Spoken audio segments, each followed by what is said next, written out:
దక్షిణాఫ్రికా captain Temba Bavuma టెస్టులో అదరగొడుతున్నాడు.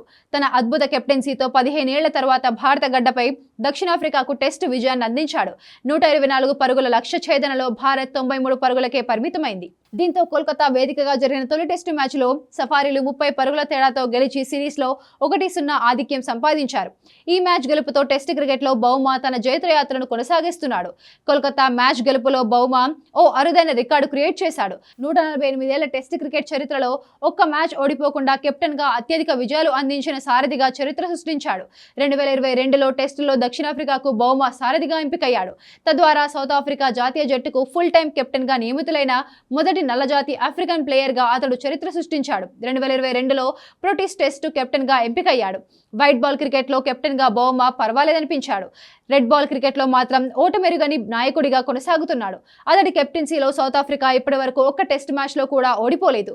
Bavuma కెప్టెన్సీలోనే world test championship 2025ను ప్రొటీస్ జట్టు సొంతం చేసుకుంది. 27 ఏళ్ల తర్వాత సౌత్ ఆఫ్రికా గెలుచుకున్న తొలి ఐసీసీ ఇదే. టెంబా బౌమా కెప్టెన్సీలో దక్షిణాఫ్రికా జట్టు 11 టెస్టు మ్యాచ్లు ఆడింది. అందులో 10 విజయాలు, ఒక్క మ్యాచ్ డ్రా అయింది. తద్వారా 148 ఏళ్ల టెస్ట్ క్రికెట్ చరిత్రలో తొలి 11 టెస్టుల్లో 10 విజయాలు సాధించిన ఏకైక కెప్టెన్గా బౌమా ప్రపంచ రికార్డు క్రియేట్ చేశాడు.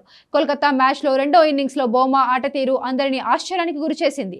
ఒకవైపు వికెట్లు పడుతున్నా తాను మాత్రం ఏకాగ్రతను కోల్పోకుండా స్కోర్ బోర్డును ముందుకు నడిపించి సౌత్ ఆఫ్రికా విజయంలో కీలక పాత్ర పోషించాడు.